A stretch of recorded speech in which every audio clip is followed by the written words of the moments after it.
Good morning. This is Jason Dean coming live at you again from another Film Fanatic live video here from the great city of Northport, Maine. Hope everyone's doing good. Uh, Again, always love to start off the shows with, you know, a big thank you to people checking out this channel, especially all the new subscribers. Every day I get some new subscribers, so it's been really cool. I notice the more and more, and it's a pretty well, I guess well known thing or fact that the more content one has on a channel, the more activity that is seen on the channel, people kind of want to check it out. But it also comes down to the better the quality the videos are, then you'll have people who actually tune in. So I'm always trying to focus on that more and more. I check out a lot of other fellow YouTube people out there, and there's an amazing uh, a variety of things, and especially people who the thing I've been blown away. I mean, with YouTube, obviously it's been kind of known that you can you know watch videos and find videos about virtually any subject that you're kind of interested in. A lot of people use it for instructional purposes, where they'll use it for problem solving for like some kind of a, maybe if they have computer questions or whatever it is. It's like it's amazing what you can find, and you can find tutorials or instructional things virtually step by step on how to figure out things on your own, instead of necessarily having to go to a specialist or all those things. So it's pretty cool, pretty unprecedented.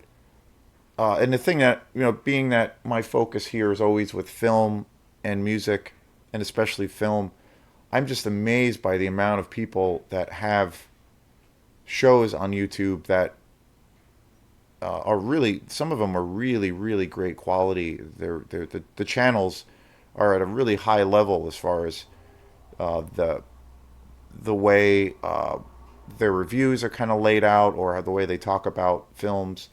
I've been just discovering lots of cool people. So I definitely check out more of those things to kind of learn on how to better the presentations for these shows, and to a degree to how I format the shows. And it also, one of the other things that it does is it really helps me, because it's something I think about a lot, pretty regularly, but it helps me think of new ideas, new films I want to bring to the table and to this channel, and also different ideas that might be very different than what I've been doing. Where I try to expand the channel a little bit more. And one of those, or two of those things that have been the biggest, I guess, changes to a degree with the channel, as far as maybe the content, is doing videos, having videos on the show where I'm doing like kind of specialty shows, where I'll be talking about a very specific subject that's film related, but it's not necessarily a film review. I did a show about kind of the age of where people have these social platforms, and whether they're professional people or they're just your everyday Joe. People feel really inclined to post their opinions and to really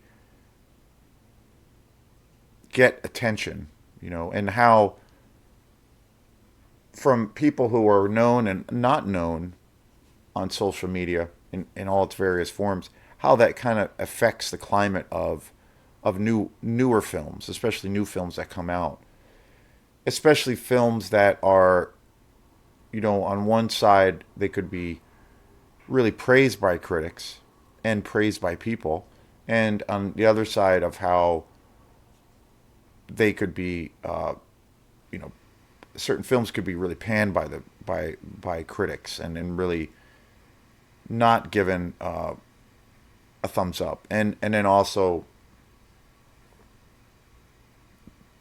the climate at the time, like how people are reacting to it. And I've seen how, for good or bad, how it really affects, a movie's life when it's released, especially newer films, but then also older films that are being reissued. But it's pretty amazing how powerful social media is, and how, even a person, say, who can get, a laptop or a computer and get a decent setup with a microphone, and not necessarily even be a person who is like an avid collector, or a person who's like really deep into it and has like a pretty good knowledge of film or films. They can, voice their opinion and create this, kind of buzz, or have, to a degree, have an influence on other people. I see that mostly, not so much with YouTube. I mean, it is a thing on YouTube, but I see it mostly on that kind of thing happening with, like, Facebook. People, a lot of the times, it's great because it has, well, for me at least, the way I find out about a lot of events, things that I like to try to go to if I have the time. I find out about all of those things through primarily Facebook. Flyers, groups and bands, and just for events for that matter, people still do, press releases or things that do come out in like the local papers. There are people who still like believe in putting up flyers, which that is still, I think, a viable thing. But for the most part, it's all on social media. So that's usually, and it's a funny change in our culture, because I know now, like, if I was not on, I know, other friends that have lots of negative things, where negative feelings towards social media, and especially Facebook, which I totally understand. But what I see now is like a lot of those folks, you know, particularly certain friends that I have that have basically, put their Facebook account on hiatus, or they've even deleted their account. They seem to be kind of out of the loop as far as different events that are coming up, or cool things that are happening with music, or whatnot. They seem to be not aware of most of those things. And I know for myself, just being a fan of music and trying to do things when I have the free time to go to events, that's the only way I find out about a lot of these things. So it's a balance, it's a big balance. But with, the negative thing with Facebook is also people, and it's great sharing ideas, and to be able to interact with people on a real formal but informal way. But then it comes with its negative connotations, or its negative applications, to a degree, of where people, everybody, if a certain film comes out or a band puts out an album, then, like, everybody's got their opinions. But now with social media, there's a sense of entitlement with people have.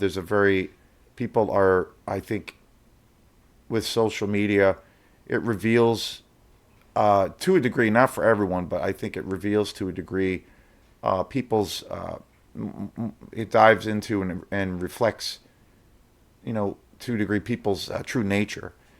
And that also takes on the shape of where people kind of come across as very narcissistic, and that they have a sense of entitlement, and that their opinion, even if it's something that they're not necessarily,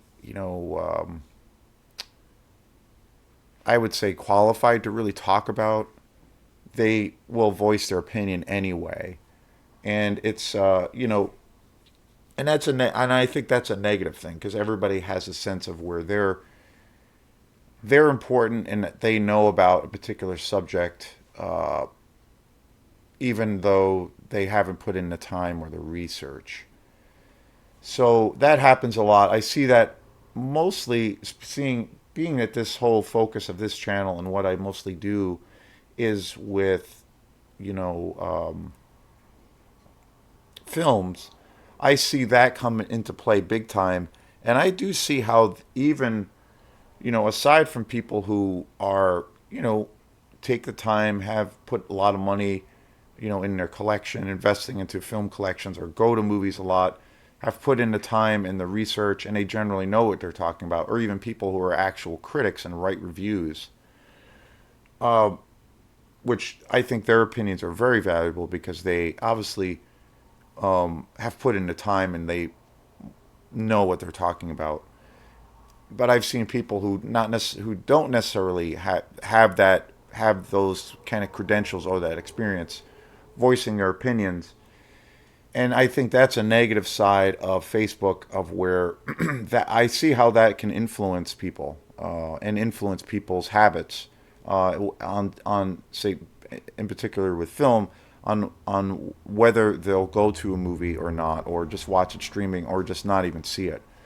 That's pretty rampant, and I think that's a negative thing. But it just, you can't stop that. It's not going to be, it's not something you can rein in. You just have to kind of adjust to it, or participate in that way of exchanging ideas, or just don't exchange, don't, or just don't participate in that kind of way.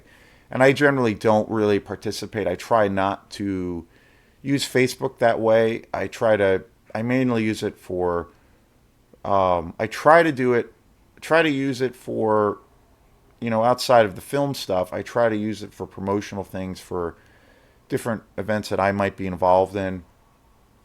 I try to use it a lot for that. And occasionally I'll get in discussions with people about various things, but I generally try to stay away from it. And then obviously with the film stuff, whenever I upload a new video, I usually share it around on Facebook, and then sometimes people will comment on a video, and we'll have a little cool little discussion about it. But that's the extent. That's usually as far as I go. After that, I don't really dive into.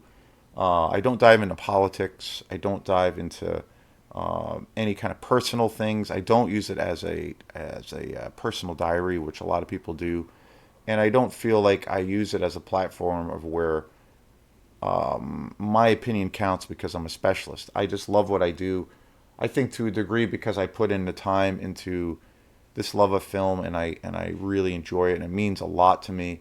I think to a degree I think I have an opinion, or have to a degree know what I'm talking about on certain things, but that's the extent of it, and I don't go beyond that. There are people out there who I know are formal reviewers and have been doing it for years, who are generally, I would say that they're qualified to do that. I'm kind of coming from it from a fan, purely a fan's perspective, and somebody who is a big collector, and I have some experience with actually writing reviews for different things, and but that's it. That's usually where I cut it off. And I try to always bring what I try to always do is bring variety to the channel. I love all kinds of things, all kinds of genres, like I've mentioned many times before. I've done a few shows on documentaries, and I really, really love documentaries. I really got into documentaries about probably about 10 years ago. I had two memberships at two different video shops.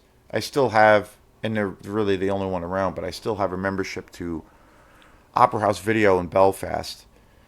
I don't go there as much just because I've been in this kick of buying a lot of movies, and I've been buying a lot of films and really lucking out with a lot of films that I've never seen before, and then also buying movies that I have seen before. But I've been putting a little bit more money and time into, kind of building my collection, and so I have, tons of movies that I own, and movies that I'm trying to always seek out, and I've been doing that a lot more this year and last year. So I have plenty of things to watch. There's plenty of things that I haven't watched yet. And then I'm one of those guys too. If I like a movie, whether it's something that I've seen years ago, or something I just discovered, I will most definitely watched that movie, numerous times, or quite a few times after my kind of reintroduction to to a particular film or something I've never seen before. I don't. There are people out there who buy films, who are collectors of films, and they don't always watch what they buy. I've seen that before, where people will go on these little purges and they'll buy a whole bunch of movies like every few months or every month.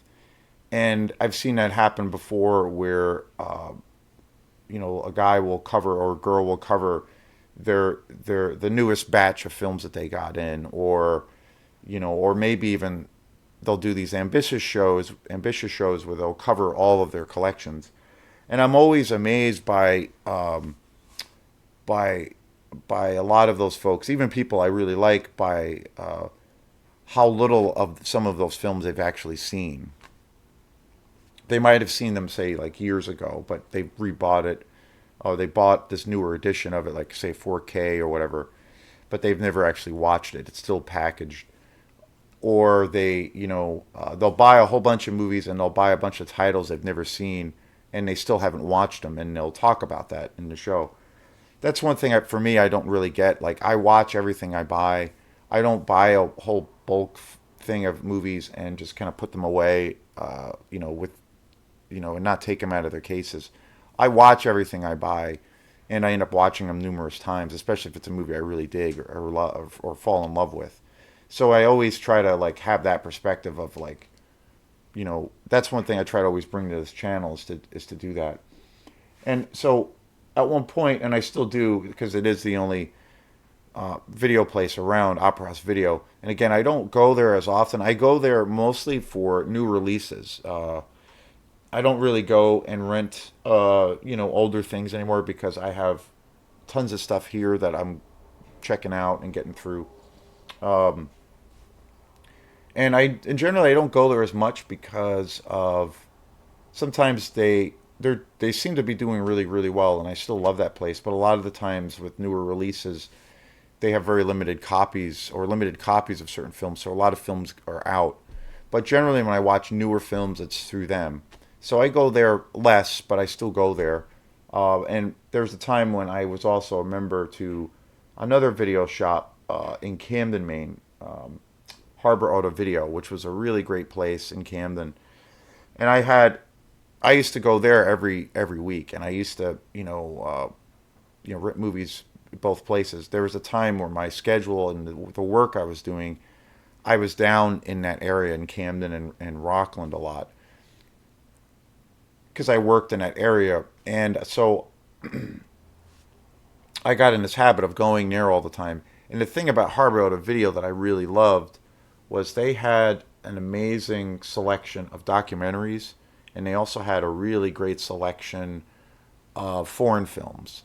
I, most of the, and and most of the films lately, especially, I've been reviewing for this channel and talking about, the majority of those films really, they're all foreign films. They're all like mostly foreign kind of exploitation movies, but I consider them to be kind of foreign films first and foremost. But Harbor Auto Video always had an amazing selection. They had a lot of good other, a lot of other genres there too. They had a pretty decent horror selection, and then they would have a lot of the newer releases of the time. They always had a good selection. But those two genres in particular, I always felt they had a really good selection, particularly around their documentary selection. And about, I don't know, 10 or 12 years ago, I always liked documentaries, but I really got into documentaries. I used to go, there's a festival here in Camden that comes every year. It's been going on for like 10 years or so now, maybe more, called the SIFF, the Camden International Film Festival. And that whole festival specializes in documentaries. And I used to go to it every year. I haven't really been to it in a few years. It's been a while. But I used to go to it every year, and I would get sometimes I'd get the pass for the 2 days, but a lot of the times I would every year. It would usually always be it always would come every year, like in October or September, October. So I would usually, if I wasn't getting a full pass for the 2 or 3 days I would go to, pay a ticket to go to, each individual movie that they were showing. And I saw some, fabulous documentaries, but there was a time when I was watching documentaries all the time and then renting them all the time. And then when Harbor Auto Video closed, when they closed probably 5 or 6 years ago now, it's hard to believe. I went there and I ended up buying a bunch of movies and I bought a bunch of documentaries from there. That was luckily that was a lot of the for some reason that genre in particular, people weren't really buying a lot of those movies. So I ended up lucking out and I bought a bunch of movies. So this today is about, again, big fan of documentaries. I don't watch. I haven't been well. I still watch them. I still do watch a lot of documentaries, um, but I don't. I don't know. I don't.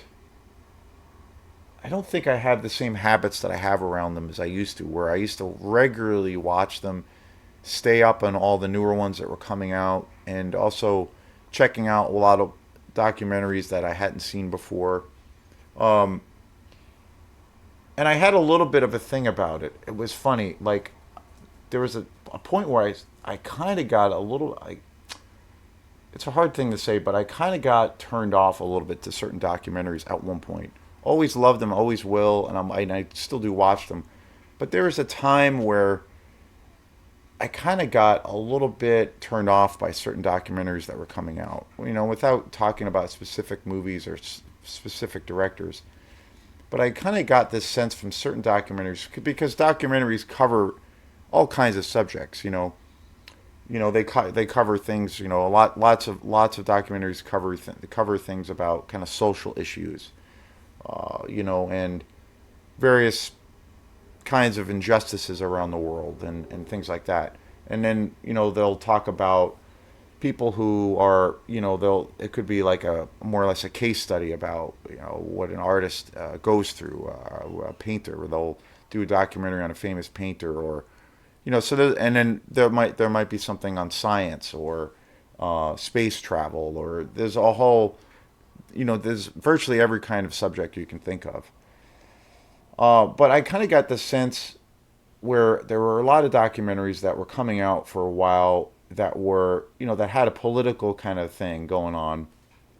But it kind of got to the point of where they were preaching to the choir or trying to make you think a certain way instead of just showing two sides or three sides to a subject and leaving it up to the viewer to kind of make up their own mind, which I always thought was one of the greatest aspects of documentaries. It kind of felt, and it was due to the political climate that we were in and that we're in now, and all the bullshit that's going on in the world and has been going on. Things that have been around forever that aren't any different, but then also things that have happened in the last few years that is unprecedented. But I kind of got a sense from certain documentaries that it was suddenly very much the narrative was very one-sided. Even if it was a subject that I really agreed with, it felt like I was being told by the filmmakers that I needed to believe or be, for this cause, and that there was an agenda, and that it was almost like a propaganda kind of thing, as opposed to exploring a subject that you don't really know about and showing various sides and you coming to your own conclusions, or maybe you don't come to your conclusions. But the narrative is a little bit broad. It shows different perspectives, and those kinds of things. I that's what I love about documentaries. But I kind of got the sense that that was a thing where things were becoming more politicized. So I kind of like was all set with that for a while, and I didn't really, even though a lot of those documentaries and things that were coming out during this brief time, I agree with, and I find myself kind of aligned with, that way of thinking. I still was like, well, I don't. This is not why I'm watching this. I don't need to be told or feel like I have to be coerced into thinking a certain way. I think one of the a really great example of a film that really looks at a subject in many different ways, and it's a real controversial subject, but it does a brilliant way. It has a brilliant way of showing different perspectives, but just kind of laying it out. There was a documentary that came out probably about 8 to 10 years ago, and it's called Lake of Fire. I don't own it, but I've seen it a bunch of times, and it's an awesome, it's a really great documentary. And basically, Lake of Fire is about the abortion issue, and it's that's a very controversial subject, and I have my own personal opinions on it, and it's my own thing, and I know other people that share the views that I have on it. Or when it comes to a political, when it comes to an election year, that determines sometimes who you're going to vote for and all those things. So, or where you'll go with your vote. And but that documentary, Lake of Fire, did such a great job because it showed about 3 or 4 different perspectives on it, and it never at one time was judgmental of that subject or people's views on various issues, and it never. The best thing about it is it never told you. You never got a sense that the sense of you're either with us or against us. It never drew a line in the sand. It just basically showed this really this real hot button issue, but it just really showed different perspectives, and you were left to kind of get what you needed from it. And I just thought it was so great. And I think there are certain documentaries that have come out in the last few years where that's really not the case. And I'm not a big fan of those kinds of things. But today's show is a documentary that, and I love documentaries, and I've done a few shows on them in the past. In the past like month or so, I did one on David Bowie, Daydream Nation, which is just incredible. I did one on For All of Mankind, which is one about the first Apollo space mission to the moon. So huge fan. I think I've done a few others. And I really love documentaries, and I actually have quite a few documentaries in my collection, and I'll eventually be getting to them. But this is a documentary that I don't know. I kind of think it might be my favorite documentary, and I never hear this movie talked about, which I'm so surprised, especially because it's really related to a lot of the political stuff we've been through lately, with the riots and all kinds of ideas around the emergence of like fascism, and it also being a thing of now where people who might be inclined or have beliefs along those lines of where they proactively believe in certain components of what fascism is or whatnot. It kind of evolved the last 3 or 4 years to where it was something that wasn't, people could come out and say their opinions, and suddenly, or around, particularly around fascism, and these were also like government, elected officials that were, to a degree, hell bent on kind of moving our government, under that kind of under more of a fascism, a fascist regime, and it was kind of unprecedented. These things that might have been discussed behind closed doors were now talked about in front of a world audience, and a lot of people were just not really questioning it or going along with it, and it was very some pretty frightening things have transpired because of that. And this movie completely deals with that, and that is Welcome to Leith. This movie is just extraordinary. I discovered this film at Opera House, or at Harbor Auto Video, the place that I used to go to, and I actually bought when they closed.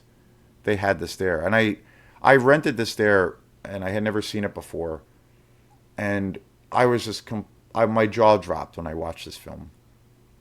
I was just astounded by how powerful this documentary is.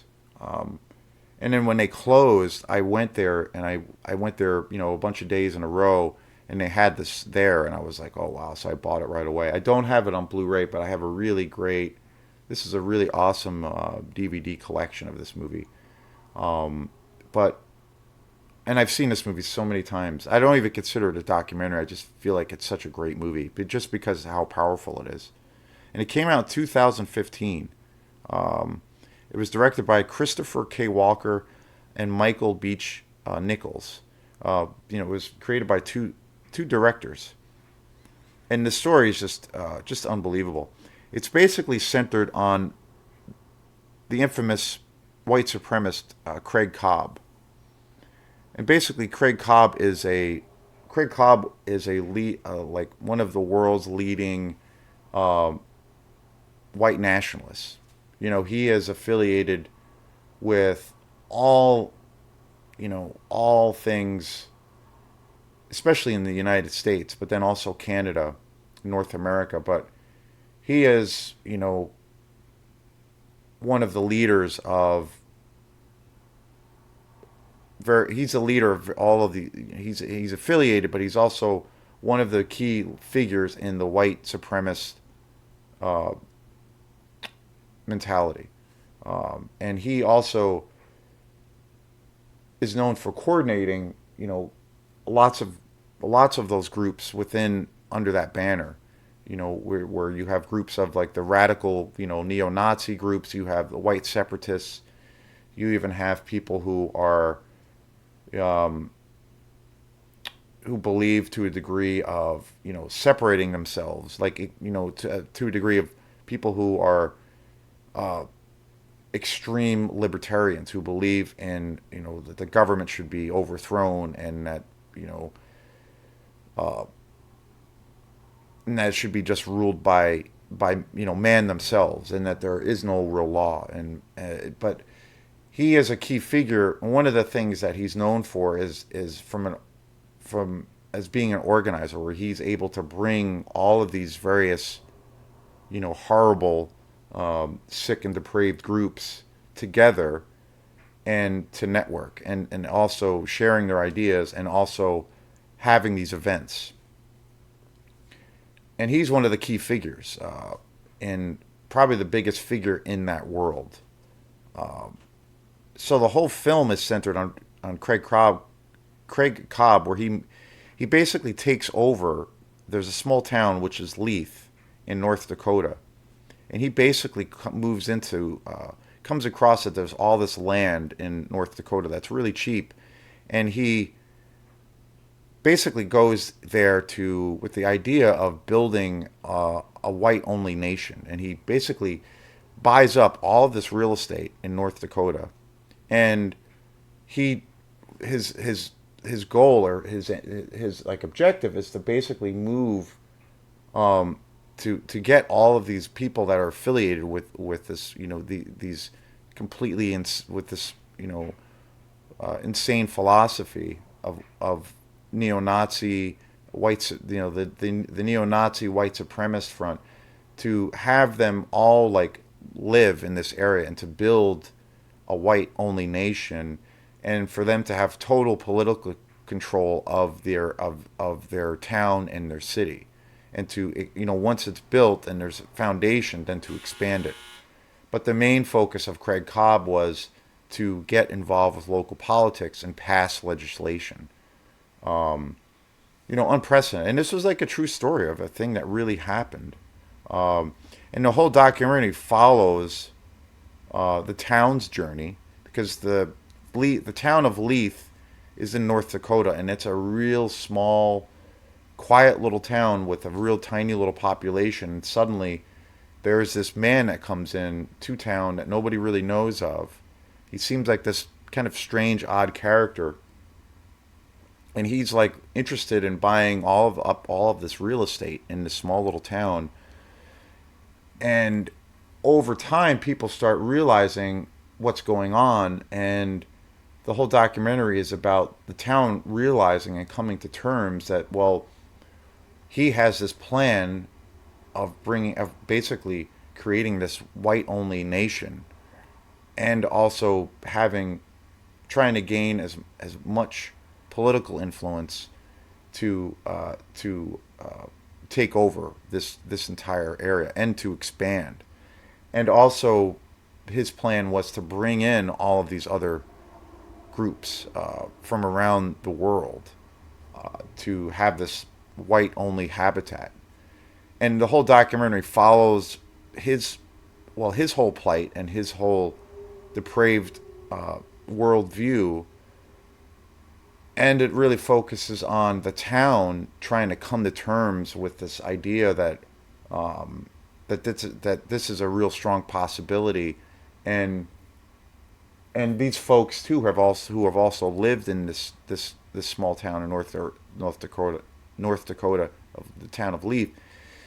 Some of these families and people have lived there for generations, so it's their they work there, they live there, their kids are there, and so they got to come to terms with this possibility, and the whole film is centered on that whole conflict and them coming to terms with what that could mean, what that will do to their small town, what it could do for the bigger picture if if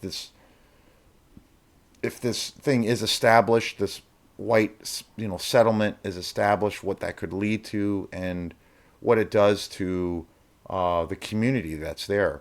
I mean, just amazing, and it's true. Like, as much as I love horror films, and I look at those as being like just in a lot of ways it's fun and it's a great escapism, and as much as I love monster movies, to me, like, this movie is way more terrifying because it's real and dealing with real life monsters, and it's way more terrifying and way more frightening. I never. That's one reason I never understand. A lot of times where I have this thing of where I can't understand why people sometimes don't like horror films, or that they badmouth them so much because they don't like to be scared, or they don't, the idea of being frightened for those 2 hours is too much for them, which is fine, and I understand that. But to me, it's like it's usually it's all dealing with fantasy, pure fantasy, nothing really set in reality whatsoever, and it's just kind of healthy, cathartic escapism. But to me, like, this is a real horror film. Like, this is real. This is based on real events, based on real people, based on things that real things that transpired, and truly frightening. And so that to me, this is actually unnerving and unsettling compared to a fantasy-driven horror film. I just think it's funny, but that's just my own thing. But and as far as the documentary, the actual film itself, like, it's beautifully shot. I mean, I don't really consider this this documentary a documentary per se. Yeah, it's really heavy and it really deals with dealing with, like, all of these different perspectives in this town that have to come to terms, and all these people, and both sides, where you have these neo Nazis, but then you have these small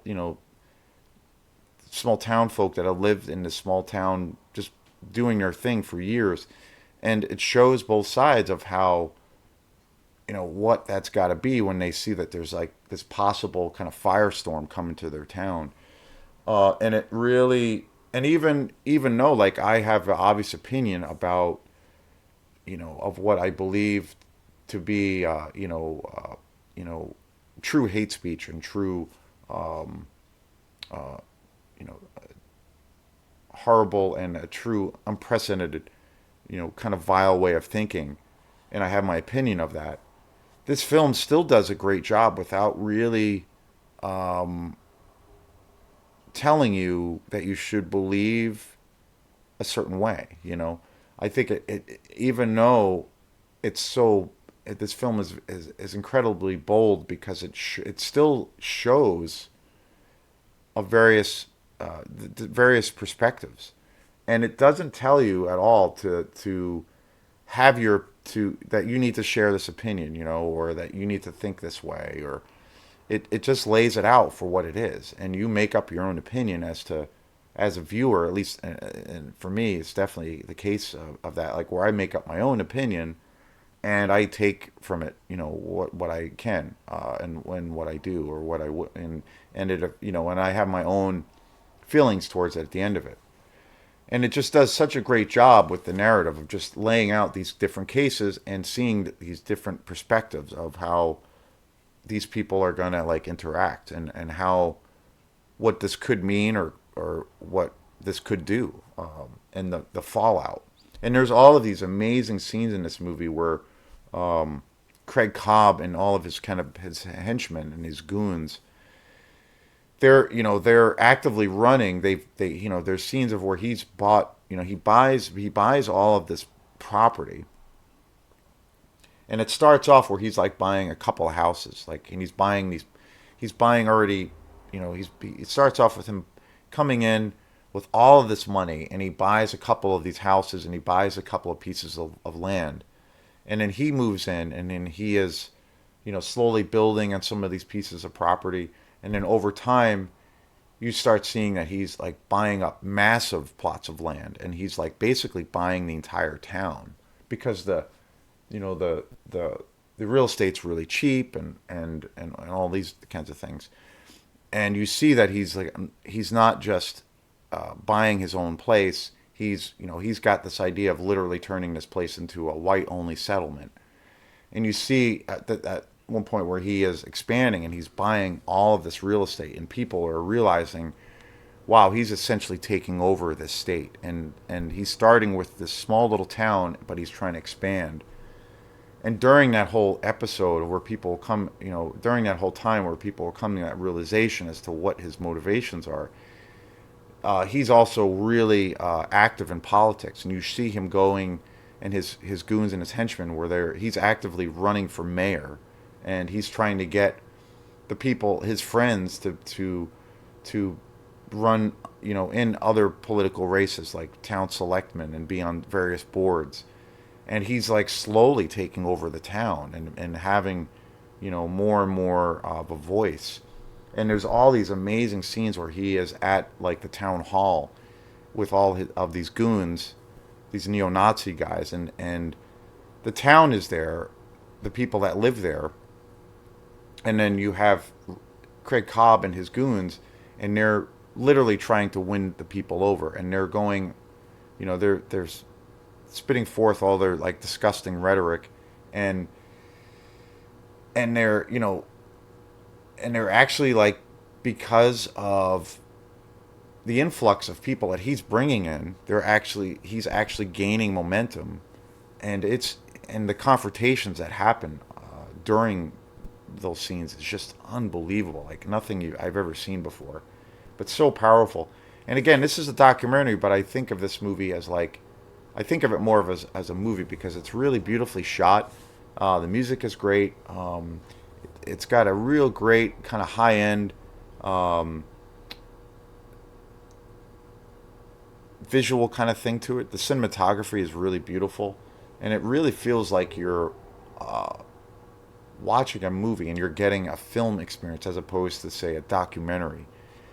And it's yeah, I kind of feel that this is probably the most powerful documentary I've ever seen. This is probably my favorite documentary, and that's saying a lot because there's so many great films, and this is a documentary or movie, Welcome to Leith, that I've been wanting to get to for a long time, and I never hear about this movie talked about, which is really weird.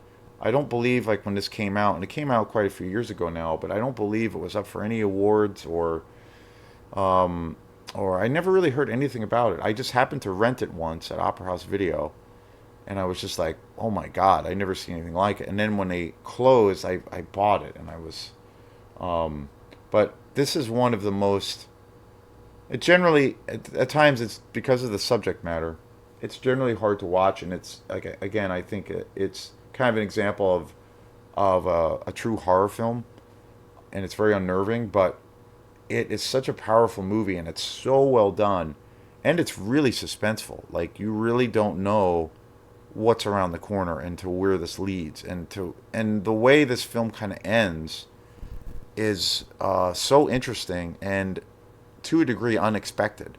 But it's got this sense of like this nail biting suspense right from the beginning to the end of the movie. Like it's really good, just amazing. And I kind of feel at the end of the day, this is probably my favorite doc out there slash movie. Welcome to Leith, 2015. Unbelievable, unbelievable movie. Unlike anything I've ever seen before, and one of the most powerful movies I've ever seen. So please check this out if you get a chance. It's I think it's an important movie to see.